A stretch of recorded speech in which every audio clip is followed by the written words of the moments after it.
Hi, I'm David, and this is Build to Succeed from Very Good Ventures. Today we speak with Kevin Smith and Mikel Corcuera, the co-founders of the AI-powered podcast app Snipd.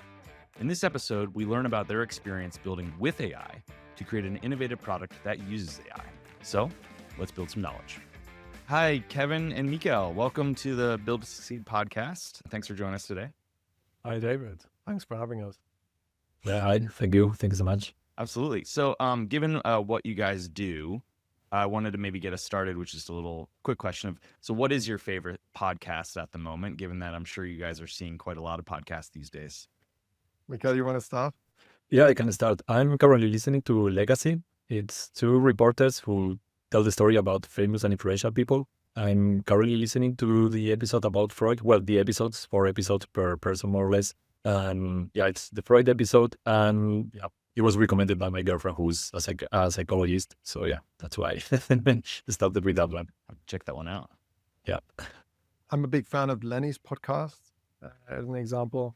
Lenny is a former product manager from Airbnb, and he has startup people on, product people, founders, and basically they talk about building products, growing product. And yeah, it's always super interesting. He always has super interesting guests on, so I can very much recommend it. Nice. Yeah, we'll have to get links from you guys, and we'll throw them in the show notes for people who want to check those out. So, given the question about podcasts, maybe we should give a little backstory around why we would start there. So, maybe for those people out there who haven't used Snipd yet or have come across it, can you guys explain a little bit about what it is and maybe try to what's the elevator pitch, the quick summary of what you guys do? Yeah, definitely. So Snipd is an AI-powered podcast app for everyone who listens to podcasts. I would say just as your audience who listen to podcasts to learn, follow their curiosity. So we have a lot of AI-powered features, like you can chat with the episode, you get AI-generated chapters. We also generate little mini bios for each guest. But the feature that we're most known for, and also where our name Snipd comes from, is the ability to save any insight that you hear in a podcast simply by triple tapping your headphones. So how that works is whenever you hear an amazing insight, you triple tap your headphones and our AI summarizes the insight that you just heard and saves that together with the original clip. And all of this together, we call a nip, and we call it nipping. I love it. So, what's the story that led to this? How did you guys come across this idea? What led you to each other, I guess, to start Snipd? And where'd you get this kind of concept that you wanted to commit all your time and energy to it? Yeah, I mean, in a way, it's interesting because I think that the answer to both of those questions, it's almost the same answer. So my personal story, it starts with before starting Snip, I joined an early stage tech startup here in Zurich. And it was my very first experience in working at a startup. And even though one of the things I had studied before that, so I had studied mathematics and economics, you would think that if you study economics, that they would teach you anything about how to build a business than like a particular startup. But of course they don't. So I had no idea how any of this worked. So what the founder did, he recommended this podcast to me called How to Start a Startup by Sam Altman, back when he was CEO of Y Combinator. And I listened to this podcast, and for anyone who doesn't know it, it was a lecture at Stanford. Every episode was one lecture, and they would have one of the biggest, best entrepreneurs that we've seen in the last 20 years be the guest, and they would just talk about one topic. For example, there was Dustin Moskowitz from Facebook, or Paul Graham, Peter Thiel. Peter Thiel is the founder of PayPal. So here I was in Zurich, like in Switzerland, where we're based, riding my bike to work every morning and learning from these incredible people that are living on the other side of the planet. And best of all, I'm doing all of this while not even losing time because I would ride my bike to work anyway in the morning. So this was how I got into podcasts and really learned or realized for myself how podcasts are one of the largest knowledge libraries in the world that humans have ever created. And it's this very enjoyable way of consuming information. But of course, I ran into a lot of issues. Like, you'd be on your bike. The typical thing is you hear this amazing insight, Peter Thiel drops some contrarian knowledge, and you want to remember that. You're like, oh my God, I need to tell my team It's such an amazing insight. So what do? You know, you have to get off your bike, take out your phone, open up the notes app, like write down what you just heard, maybe save the timestamp, maybe take a screenshot to remember the timestamp to be able to come back to it. So you do that a couple of times, but then after the third or fourth or fifth time, you're like, okay, come on, this is too cumbersome. I'll remember it. Yeah, and then you get to the office, and of course you've forgotten about it. A couple of days later, you might remember again. Then you try to find it again in the podcast, but of course you can't because it's all in audio. So you use that skip 30-second button like 500 times. And once you do find it again, you want to share it with your, you know, with your colleagues. So you send them the episode, and of course they don't listen to it because at the end of the day, it's a 2-hour conversation. So yeah, these were all of the issues that I experienced. And long story short, another friend of mine, Ferdinand, who's not with us here today, he and we were talking about this. Both our background is in AI, and he was saying like, hey, I have the same issues. And given that our background was in AI, so this is before ChatGPT came along, we thought, hey, there's a better way of solving that. With all of the advancements that are happening, we should be able to create a more usable and delightful experience there. Hmm. So that's sort of how I started, and maybe Mikel, you can tell the story how you got into this. Yeah, I mean, I met Kevin in that startup, in the startup we worked before Snipd. I came to Snipd in a different way. I was there working as a front-end engineer, was there for 4 years, and at some point I wanted to do something different. We were working with web technologies, with Angular.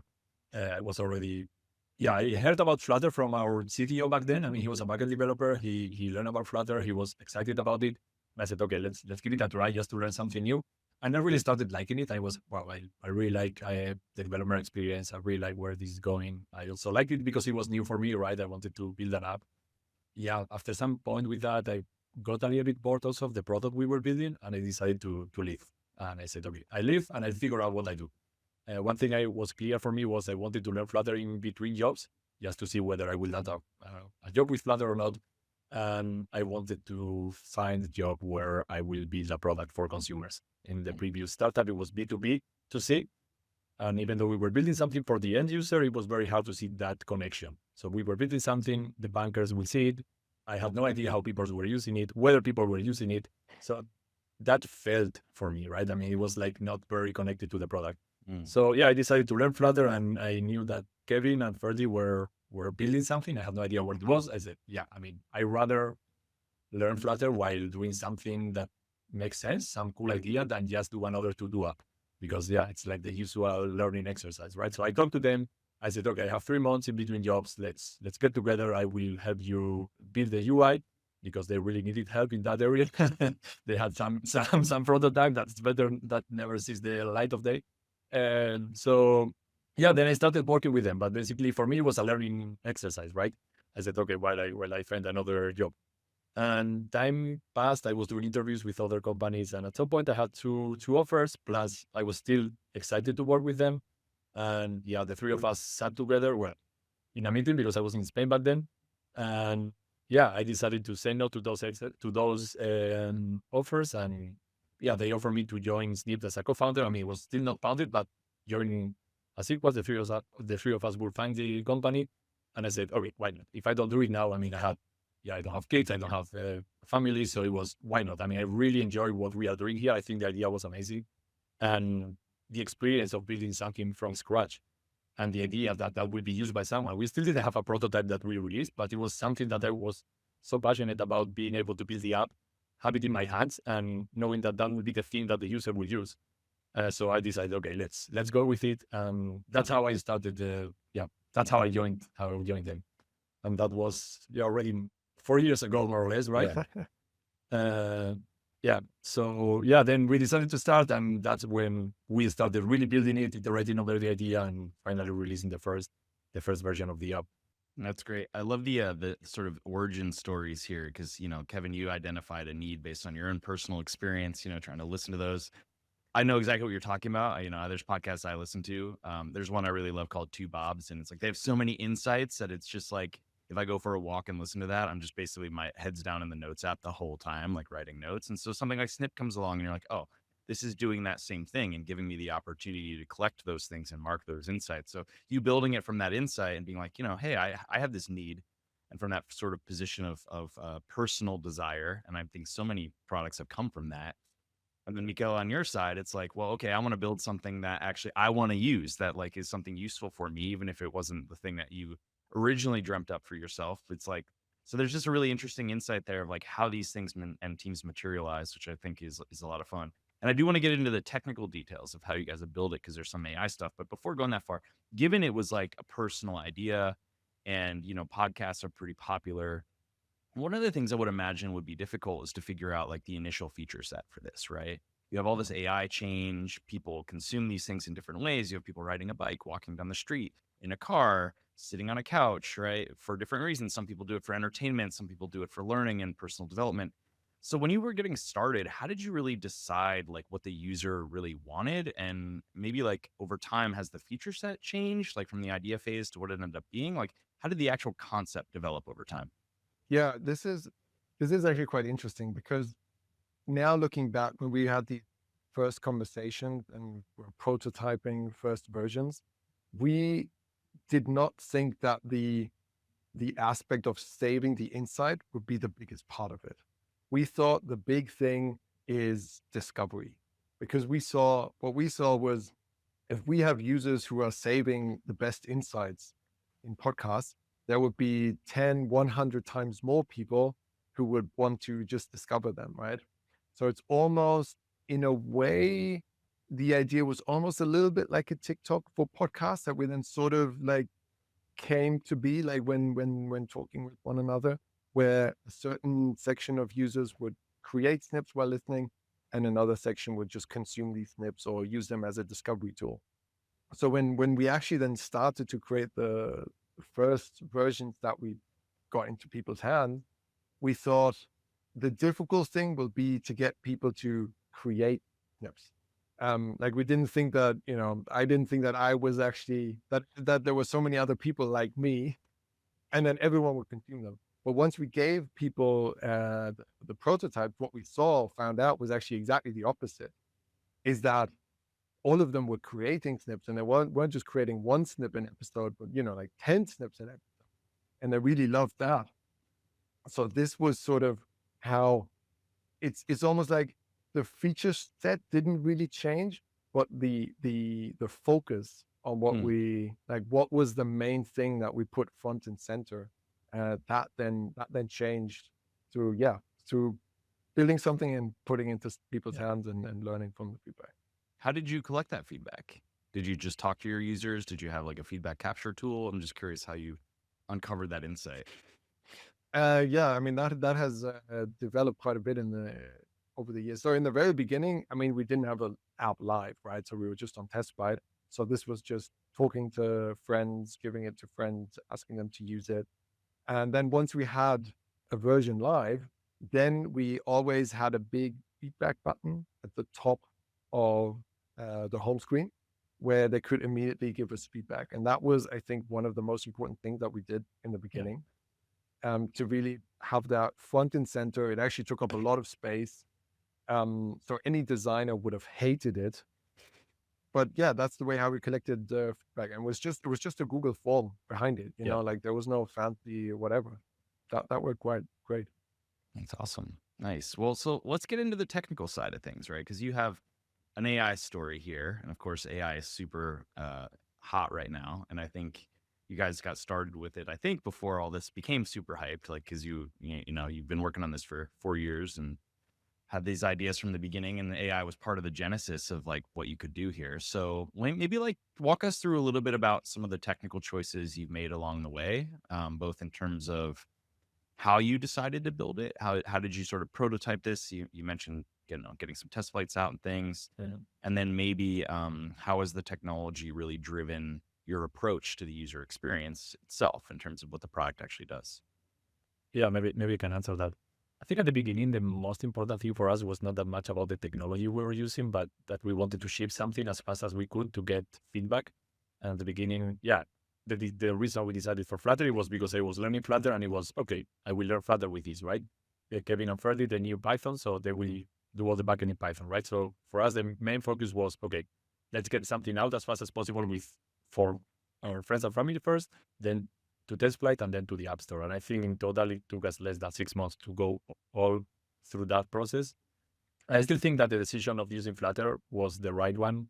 We were able to, at the beginning, it was only me working on the app side. Now we are only two, right? So it's a pretty small team. And the reason we can have both an iOS and an Android app is because we use Flutter, or we could have used another, I don't know, React Native or something like that. But I do think Flutter has allowed us to build fast and to build an app that looks very nice.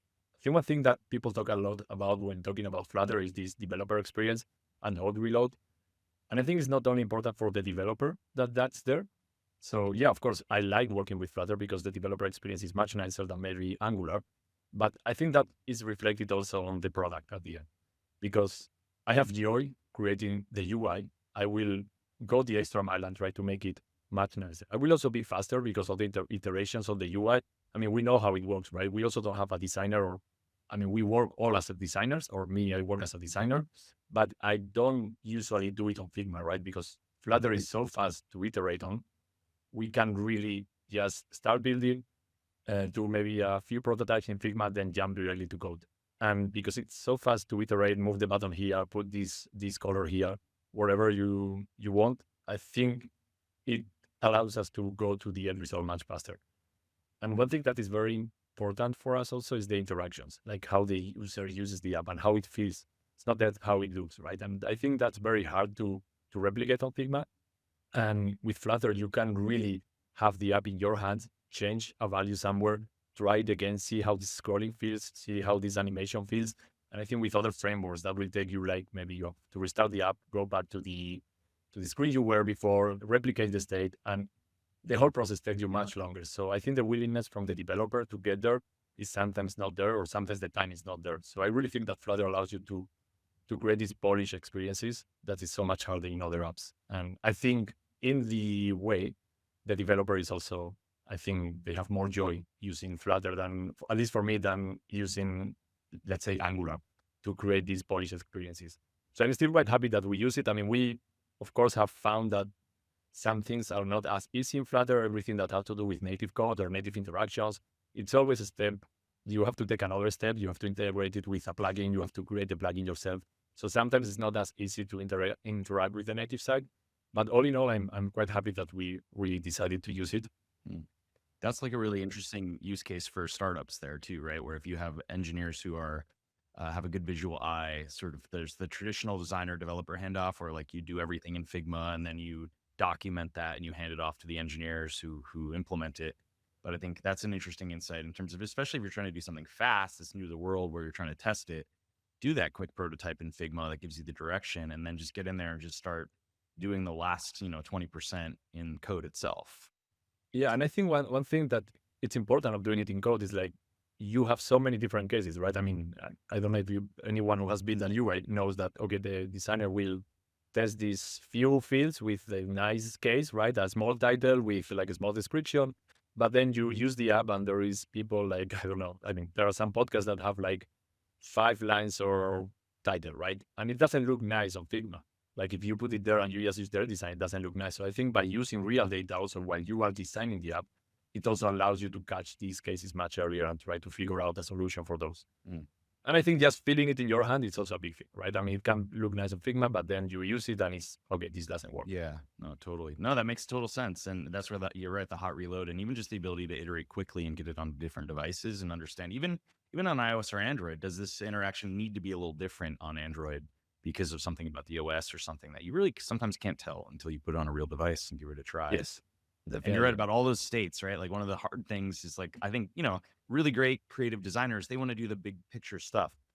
They want to like build really cool interfaces. They don't necessarily want to like tell you all the 37 different states that can happen when you're trying to enter a password on the login form, but those things are like really easy to figure out once you're in there trying to like writing the code, figuring out all the different situations you're trying to handle.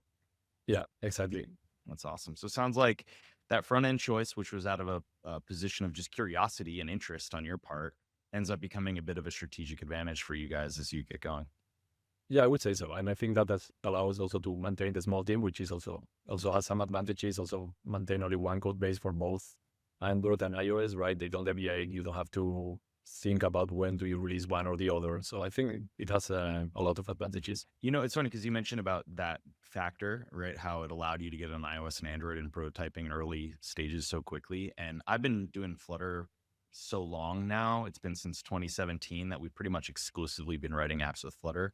Yeah. That it's almost like I forget that like the old way was you had to have two different sets of developers or you did one and you only did iOS. And then your friends and family who are on Android, you're like, well, if we're successful, I'll get around to building something for you, you know? Yes. I mean, that's also a good decision if you start, I would say, right? I mean, you can also see as soon as you start monetizing, most of the money comes from iOS, right? So that could be one strategy. But as soon as you want to then release on Android, I mean, the work you will have to do to port everything to Android is huge, right?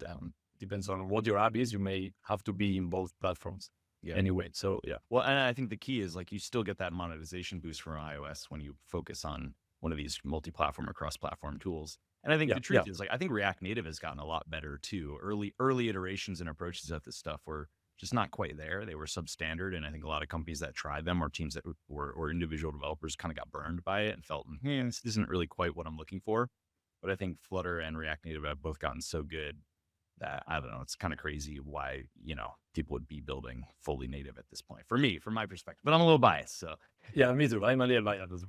So let's talk a little bit about the back end here. It sounds like on the front end, you had a technology choice that helped you iterate really quickly and kind of get out there. But let's talk about back end. How did you mentioned Python, that you guys had experience in Python. How did you go about figuring out what to do, especially with the AI side of it and things? Like, how did you make some of these tech choices early on? Yeah, I think for the AI, like I will let Kevin explain. He started them. Yeah, I mean, I think in general on the backend side, the two interesting things in the beginning were what to do with the AI, but also what to do with the data. So maybe that's something for you, Mikel, to go a bit more into detail, like because we started with Firestore and then at some point migrated everything over to Postgres. But with the AI, so I mean, back then, just to give a bit more context, so this was like 4 years ago or something like that. So this was long before ChatGPT or ChatGPT APIs were like a common thing or even available. So the way that you got AI into your app, it was to have either you trained the model yourself, or you used an open source model from Hugging Face, and then you fine tuned it for your own use case, and then you deployed it on your own servers. And basically the entire AI research community, the AI world, was running on Python. And that was also what we had experience in before, because we were doing that in our job before. So that was sort of for us an obvious choice. And in the meantime, I think Python has just gotten bigger and bigger because the AI community has grown so much, and it's still Python first in a lot of these cases. So, but yeah, what we did there was we had basically, as I just mentioned, we had these open source models from Hugging Face that we used. We fine-tuned them. We deployed them on servers that were like on GPU servers that were running on Google Cloud. I guess most of the challenges there that we had were mainly, I would say, DevOps challenges. Like once you had the model working, like actually keeping it running, we didn't just have one model. That's also like one big difference to these days. Back then you had, for every single task, you had a separate model and you fine-tuned it to do just that. You couldn't just ask some generic question. It wasn't just like, hey, give me a summary. Hey, give me a quick overview. Give me a title. So we had, for example, an AI model, or back then you would call it an NLP model, natural language processing model, that would just create a title for a snip. So the input was the transcript of what the user saved, and then the output was a title. And then we had a completely separate, 100% completely separate weights model that would create a summary for it.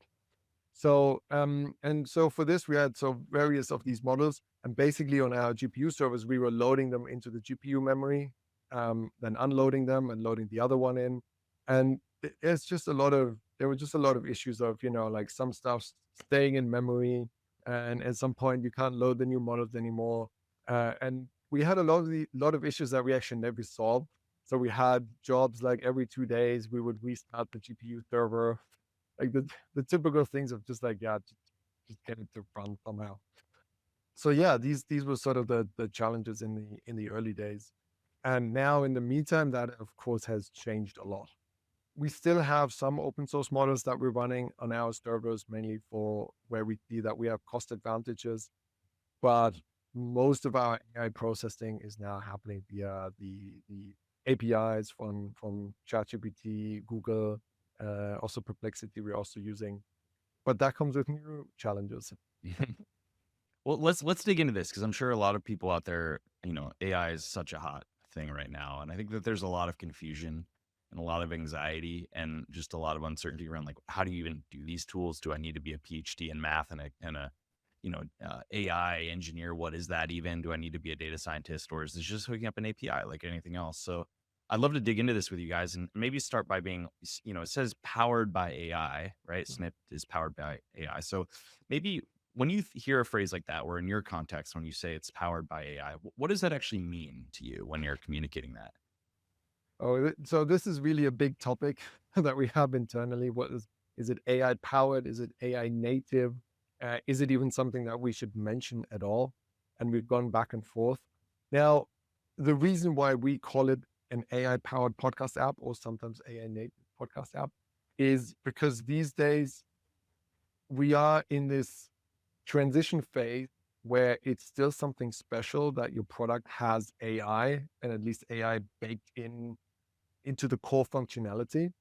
And that help, gets people interested in like, oh, what are they doing different? This is something that wasn't possible before. So it creates some curiosity.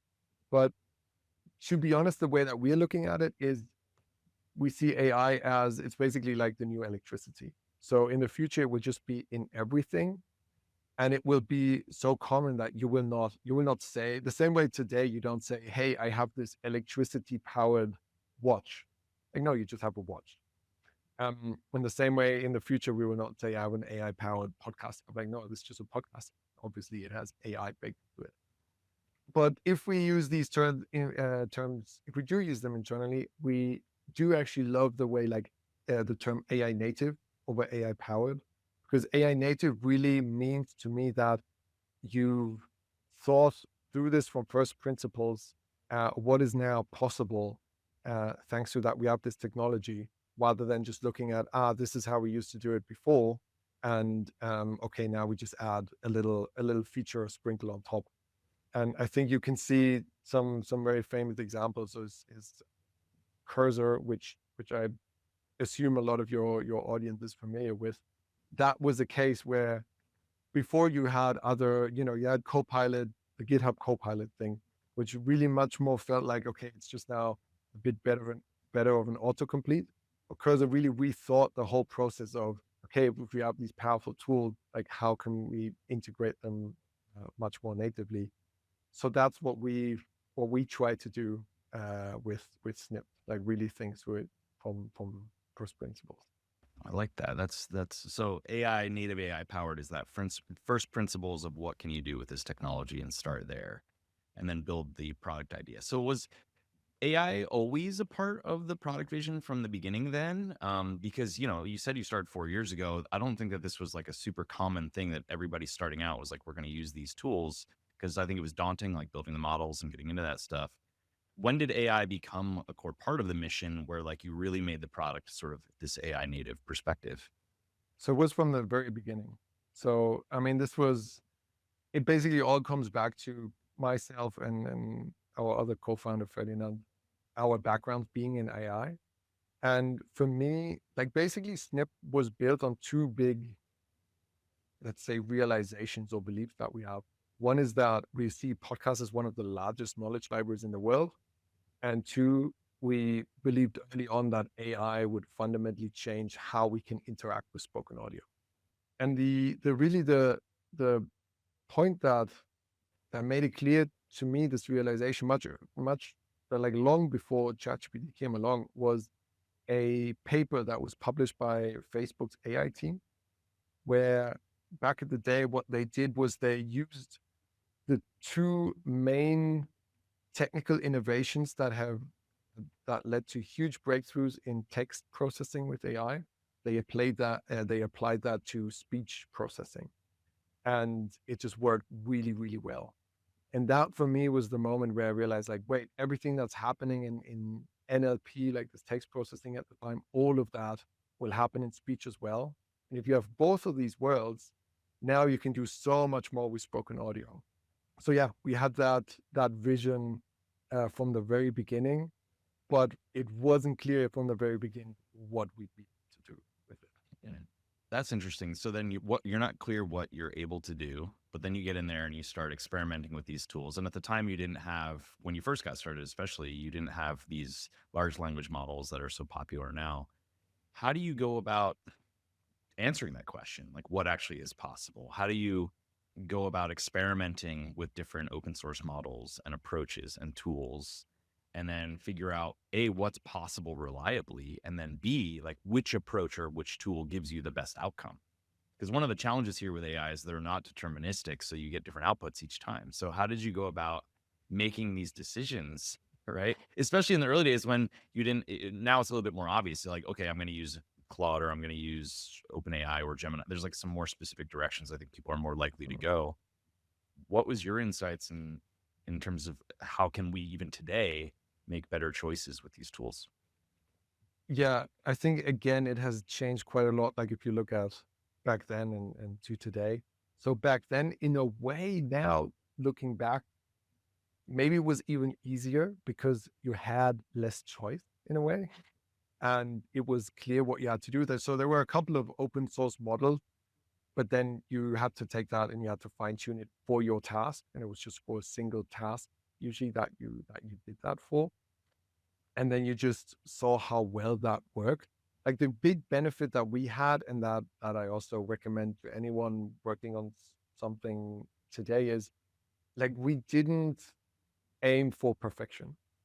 You know, when I now tell you like, hey, there was a summary for this this insight that you just heard.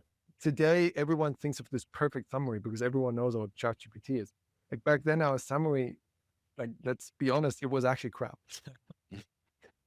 But it was sort of good enough for the really hardcore person who really, really, really wanted this to use it. And the summaries would sort of, like every third word or something would sort of make sense. And you'd be like, yeah, that, like a couple of keywords triggers, then, yeah, they talked about this and about that. And then it sort of worked.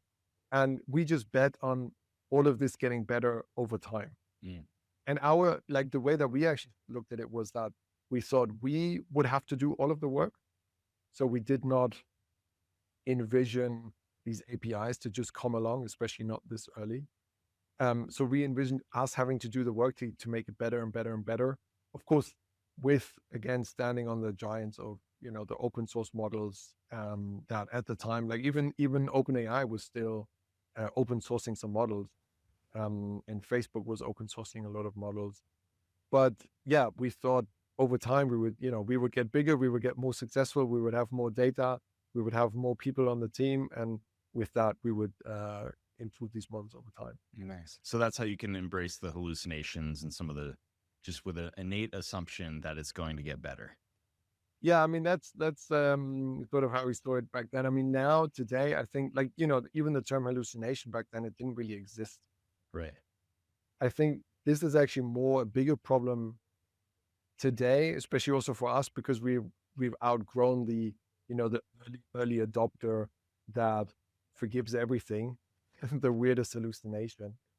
But when it comes to hallucination, I think the underlying thing that you're referring to is it's not deterministic, right? That you have this randomness in there. And the way that we handled that is, I think that is really something where if you're a programmer, you do have to adjust a bit how to think about coding, and you have to free yourself away from this deterministic flow. And much more, the analogy that I like using is having a bunch of interns work for you. So it's like you have a task here and you hand it off to an intern. The great thing is you don't just have to have one intern, you can have 10 interns, and you can even have interns that judge the output of the other interns. And this is more the analogy that I use to try to handle all of these cases, right? Like if you can have as many interns as you like and you want to improve the quality, I mean, one way is to exactly, split it up, have two interns work on the same thing. They come together, they judge what's good, what's not good. You have a third one who's maybe the final decision maker and all of this. And these are all ways of improving the quality and handling these cases. Yeah, and maybe the final thing that's just important is like you have to live with the fact that it will fail sometimes. Like this is another thing where you have to adapt the way that you think about code.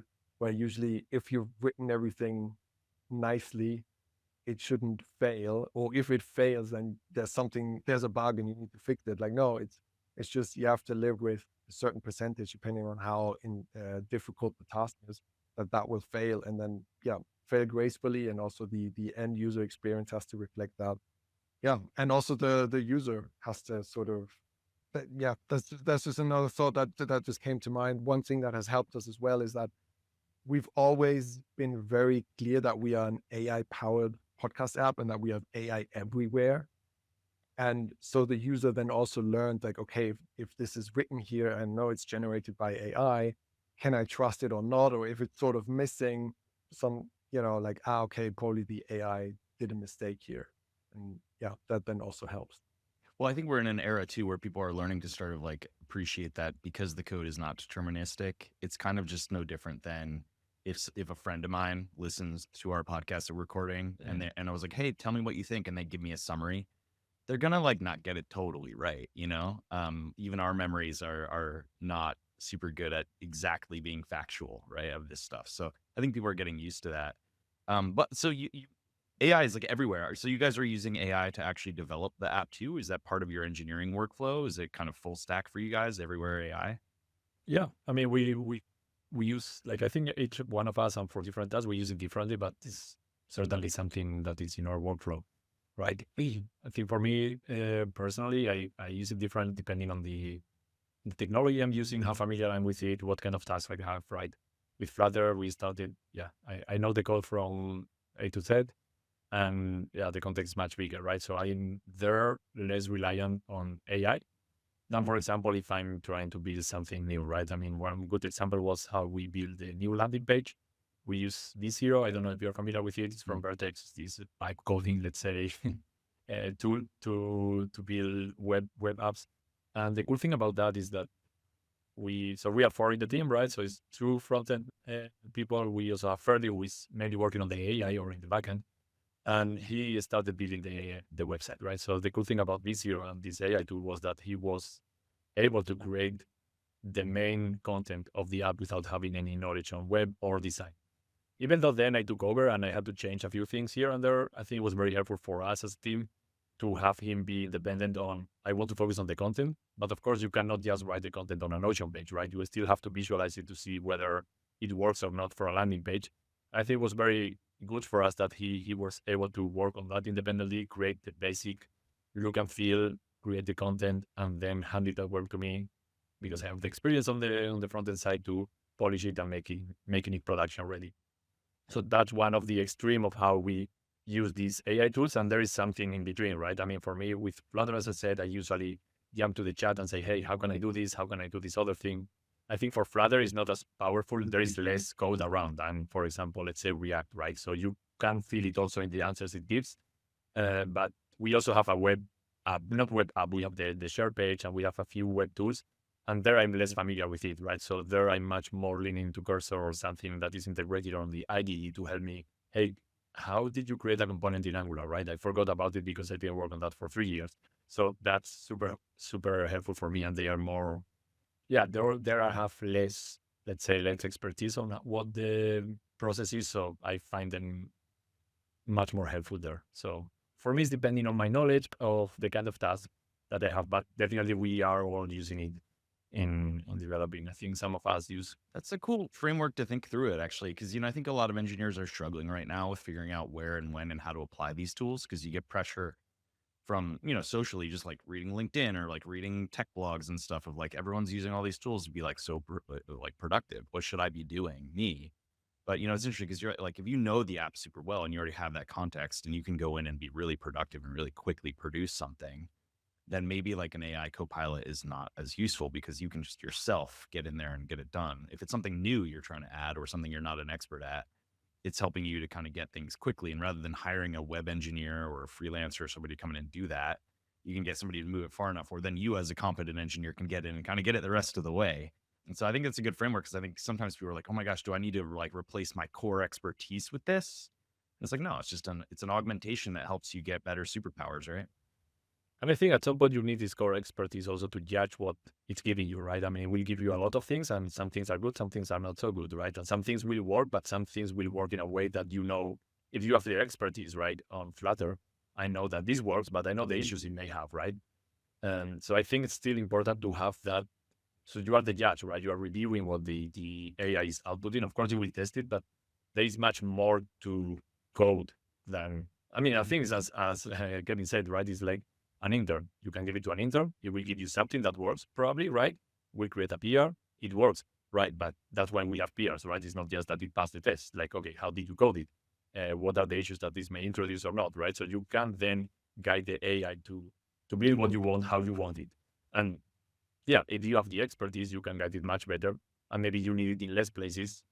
I'm still personally learning how to use it, right? It's not that I have the answers to these things. I mean, it's also like a new tool for me. And in some places I'm more comfortable using it. And in some others, I'm still like, yeah, I don't know. I mean, I have used it and it didn't work out that well, but I think I'm still also experimenting on different tools and different ways of how to use it. As you said, I'm also going into LinkedIn, into, I don't know, Hacker News. You get these stories and you are like, am I missing out? Is it good? Is it bad? And it's also a little bit, I mean, it gives you a little bit of anxiety, but I think it's good that I think as developers, we are also afraid that, hey, are we losing our jobs, right? It's like a little bit terrifying, but as you said, it's also an augmentation. I think it's much more positive to look at it that way. Like, hey, I'm a good developer already, or maybe not, but I think I haven't. But then I can be even better and can be even faster, and I can maybe delegate the things I don't like or I'm not that good at to the AI, and still use my knowledge to be a better developer than someone else that uses the same tool, right? So yeah, I think we are all still have to figure out what is our workflow. I think also before AI, everyone had a different workflow, right? Not everyone was like programming the same way, and I think it's the same, right? I think it's important to be open to try it and see how it fits in your workflow. Yeah, I love that. I mean, there's so much fear and hype and anxiety and just like chaos out there around this whole change. And it's really, as you think about it, for us, as those of us that have some engineering skill or capability, it's no different than it's ever been in terms of something new comes along and you got to learn it. And the true expertise is being the engineer of understanding how to use your tools effectively to get your outcome. And the tools change and the things that you need to figure out and learn change. And I think everyone's still just figuring this out. There's like, when you read LinkedIn, it's full of people who proclaim themselves to be experts and wizards and masters of this stuff. And the truth is, no one's really been doing this that long, and like, so there's, and I always say, like, you guys are one of the apps that actually is on my phone that has core AI features. Like whenever somebody's like, oh my God, are we behind? Do I need to shift my career to AI or something like that? It's like, okay, think about it. How many apps you have on your phone where there's an AI feature that is a core element of what you're using right now. And there's just very few still that actually have a lot of, like, you guys are definitely one of them. And then you have the core, like, ones like ChatGPT or things like that. But, we're still so early in this. And that's what I think is really interesting about your team. And so one of the things I wanted to ask you about was, there's a couple of nuances here. Like, you guys have AI background. You approach this from an AI native approach. You are using actually AI features in your product. So it's not just that you're using AI tools to be more effective in productivity and delivery, but the tool itself is very AI driven. And you're a small team, you're a startup, you're a small, nimble team. And I was curious, what kind of like recommendations or insights would you guys have for larger, more established teams based on your experience over the last several years getting this product going? Like at VGV, we work with a lot of very large enterprise companies that have big teams, complex internal structures, complex existing code bases. And one of the things we often want to bring to them, or that they want for themselves too, is like, how do I get that more fast, innovative, sort of quick, small, lean team dynamic that you guys are enjoying right now into my company? And I'm curious what kind of advice you would give to those leaders to how to infuse some of the things that have worked for you into their cultures? Look, at the end of the day, I don't think we have the perfect silver bullet here. But I mean, what I can tell you what I think makes us fast. It's not just because we're a few people, right? Like, few people shouldn't make you fast, but what are then actually the characteristics here? And one of the things is that all four of us understand the product deeply. We understand the user. All of us have just as an example, all of us actually are doing customer support. So each week it's someone else who's handling that. So we have really the direct connection to the user. We're all using the app ourselves, and basically we all have the authority to write and push code. And once you have that, then every single person can act autonomously. Of course, it's important to have a direction, right? Like, we need to align, and everyone needs to know what is the important thing that we're working on right now, and like, this is the big project that we're working on, etc. But it's often then the small things. Even if we all say, okay, we have project X, this is what we're doing now, but there's so many small little decisions that everyone has to take, and all of that has to go through some kind of approval process. Then you just get slowed down so quickly. And I believe, just looking at a lot of the what I hear from colleagues who work at like big corporations, this is something where I realize it can never be as fast as if you're just four people. But it seems that there's so many processes in place, especially at older corporations, older companies, that are just actively trying to go in the other direction, basically. Like, oh my God, like, no, you can't push code without, I don't know, having 5-10 reviews, and it always has to be like this. And then, yeah, this is a bit from my side, what my experience and thought there are. Maybe one additional one is definitely, if you work in a small company, like especially in a startup, it is the success of each single employee is basically equal to the success of the company. Like, it's just very difficult to decouple that. And in large corporations, that's actually often quite different. Like, the success of a single individual is more about getting the next promotion, or being part of this next quote unquote cool big project, or getting a salary raise. And all of these things can very easily be completely decorrelated to the actual success of the company. So I think that sort of helps in a small company to then run in the same direction.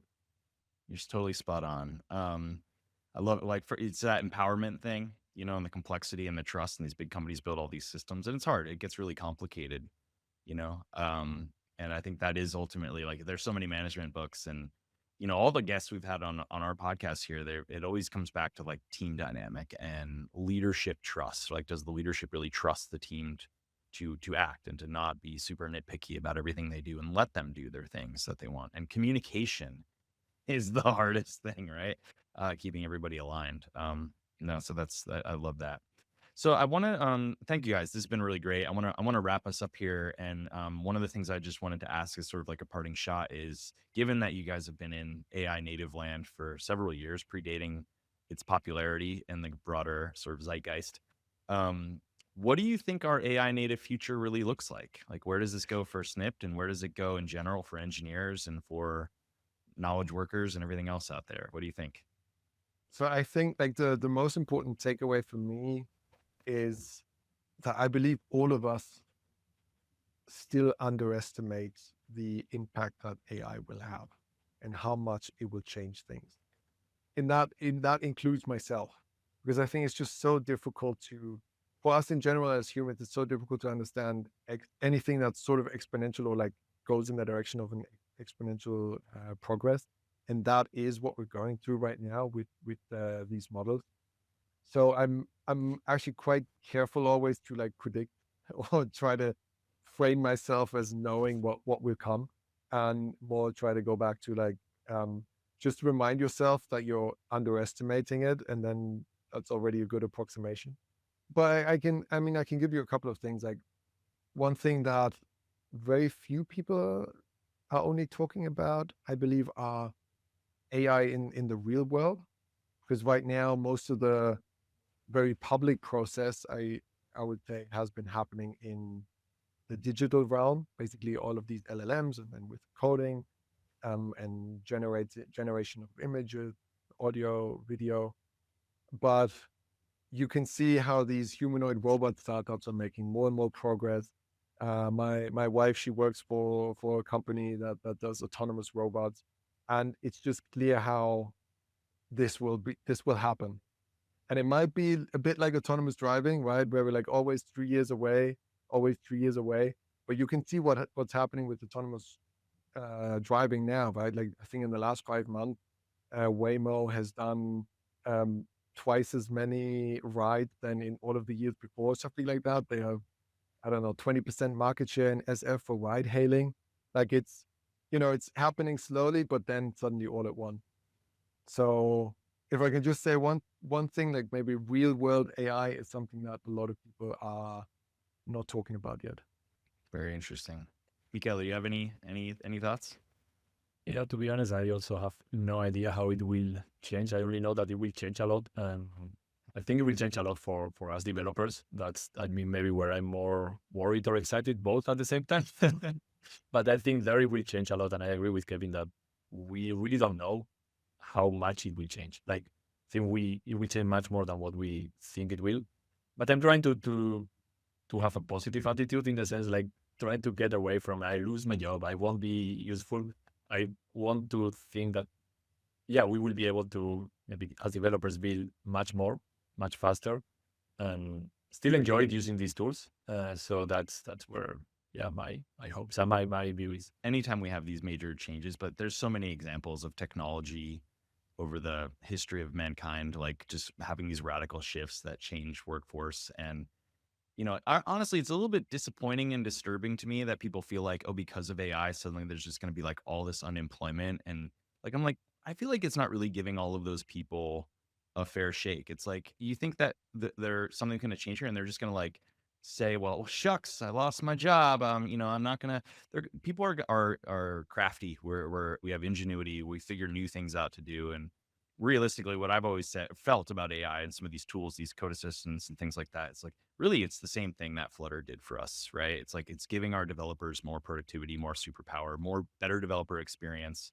And I think all the tools that people are worried about AI is going to come and replace my job. No, it's not. It's just going to make your job better. And you just have to take it upon yourself to graduate to more interesting things that you can do with your time. And I think that's the exciting part, actually. I mean, from our side, if there's any developer listening and is afraid that they will lose their job, I mean, I can only say that, we try to use AI as much as we can in our coding, and we have enough things to code for at least 10 more developers easily. Like, there's always something. We have such a long list of ideas. Like, I think the what's it called? Javelin paradox or something like that. I forgot the name.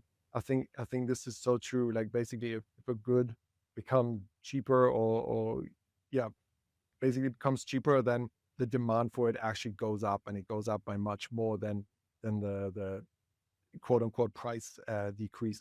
And I think software is one of these things where that will happen.